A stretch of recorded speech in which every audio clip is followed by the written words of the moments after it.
The penalties that could emanate if this were put back in place included government sanction, administrative and legal expenses, or even revocation of broadcast licenses, clearly underscoring the need to pass H.R. 2905, the Broadcaster Freedom Act. There's one bill number or one term you need to leave here tonight remembering. It's pass H.R. 2905, the Broadcaster Freedom Act. Unless you're for gagging those talk show hosts like Bill Maher, who's spoken up aggressively about protecting American sovereignty, getting control of our borders, making sure taxpayer dollars are spent helping Americans and those here illegally, not the other way around. Garth and Rosemary Harrington, who are always talking about freedom in America and supporting for our troops and standing up for our natural resource-based economy. And, of course, Lars Larson, who has been out there as well on all of these issues. There are those in this Congress and in this city who seek to put duct tape over their mouths, as we've done photographically here for display purposes only. But that's what they want to do. They want to gag them. They want to shut them down because they don't like what they're saying, because they say things that aren't on the script. And now I know I don't always agree with all these folks. I mean, who does? Sometimes they engage in little over-the-top discussion. I think, frankly, they're trying to get people to think. They're trying to jab them a little bit and get them outside the box and look at issues differently. If people didn't like what they heard, these people would be off the air, because especially in commercial broadcasting, it's all about ratings. Ratings is all about who's listening. Nobody's listening. Nobody's buying advertising. They're packing up their microphones and their headphones, and they're headed out the back door. No, see, people are listening. They like to be challenged. Now, you may not listen all the time, every day, every show, and you may disagree, as I do from time to time, with all of these folks. But we should never disagree on the fact that we're better served with free speech in America. You know, Congressman Pence and I, last week, along with Congressman Boucher and a whole host of folks, Congressman Boucher and Congressman Pence really led the effort, passed legislation overwhelmingly in this House to protect journalists from government intervention in trying to figure out who their sources are. You know, government always wants to kind of get in there and shut down people they don't want to hear from. They want to hide things sometimes when there are mistakes made. Nobody wants to be embarrassed, but without an active and vibrant fourth estate, without an active and vibrant press, and I was trained as a journalist at the University of Oregon and did a little reporting in my background. Without that, without sources that you can protect, we would not have the balance that we need in an informed democracy. Let me talk a little bit about the Supreme Court cases related to the Fairness Doctrine. And again, remember, sign the petition. Help us bring H.R. 2905 to the floor and prevent these things from happening. But in 1969, we saw the first Supreme Court test of the Fairness Doctrine in Red Line Broadcasting versus the Federal Communications Commission. And although the court ruled then, this was, remember, 1969, that the Fairness Doctrine didn't violate a broadcaster's First Amendment rights, it did caution that if the doctrine ever began to restrain speech, then the constitutionality of the regulation should be reconsidered. In 1974, the U.S. Supreme Court concluded that the Fairness Doctrine inescapably dampens the vigor and limits the variety of public debate. That was in the Miami Herald Publishing Company versus Torino lawsuit.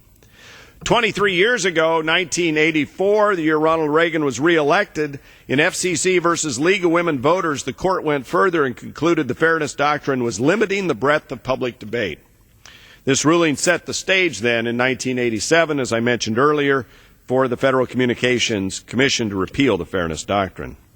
So the Supreme Court of the United States, over many, many years, almost 15 years, the Supreme Court provided all of us in the Congress good enough reason and underpinnings to get rid of the Fairness Doctrine, to make sure it never comes back. Commission got the message. 1987 said, we're going to repeal it. But, you know, our memories sometimes in this body are a little short. And some people get a little tired of what they hear and the criticism they take, and believe me, we all get it. But silencing our critics is fundamentally, and I'll be careful how I use this word, but silencing our critics is un-American. Free speech is American. This is un-American to say we're going to gag people because we don't like what they say. And I don't think any of us here stands for that. I really don't. I honestly believe we want vigorous, open debate of issues, and we are better off for it. How many times have members of both sides now complained when legislation is rushed to the floor without a hearing, without the benefit of members who bring various expertise, have them weigh in with amendments? You know, we're seeing this rash, unprecedented rash of closed rules, no amendments, no hearings on major legislation because some powerful folks say, we just want to get this done. We know what's right. We don't need your help. We don't want to listen to your critics. We don't want to listen to your complaints. We're just going to do it and get over it. Well, some of those same people may be the ones who say, we don't like this talk radio thing. We don't like the fact they're bringing up different viewpoints. We don't like the fact that, Rush Limbaugh or Sean Hannity or Alan Colmes or, Garth and Rosemary or Bill Maher or Lars Larson are talking about issues that, gosh, if people only knew the details of, make our jobs uncomfortable. Well, tough. This is a democracy. And the voters decide whether they like what we do or not. But if they're not informed, how do they know what we do here? How do they know? How do they know that we couldn't get a hearing on H.R. 2905? How do they know? Well, I'll tell you how they know, and how Americans know that this is an issue is because of talk radio. Because we've told them, some of us have said, help us protect free speech on America's airwaves.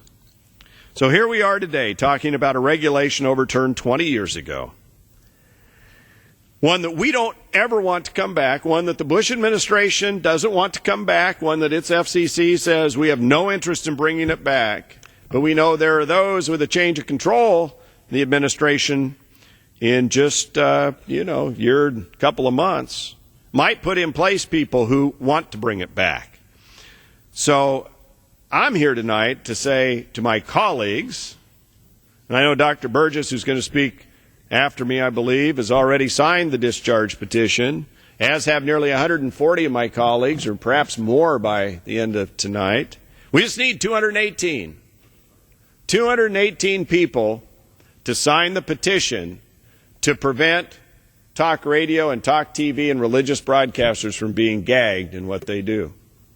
We just need 218. I know I'm joined by my friend and colleague from Dallas, Texas, Honorable Pete Sessions, who has signed the petition so that we can bring H.R. 2905 to the floor. And I know Congressman Sessions, who serves on the Rules Committee, has been very frustrated with the lack of free speech coming to this floor through legislation, because he's up there trying to fight for the rights of the minority to be able to have their views heard in this House and to be able to have their amendments debated in this House. And I know he doesn't support silencing talk radio and talk TV as restoration of the Fairness Doctrine would do, but rather thinks, like I do, that we ought to pass H.R. 2905 and protect the free First Amendment rights of those on the public's airwaves.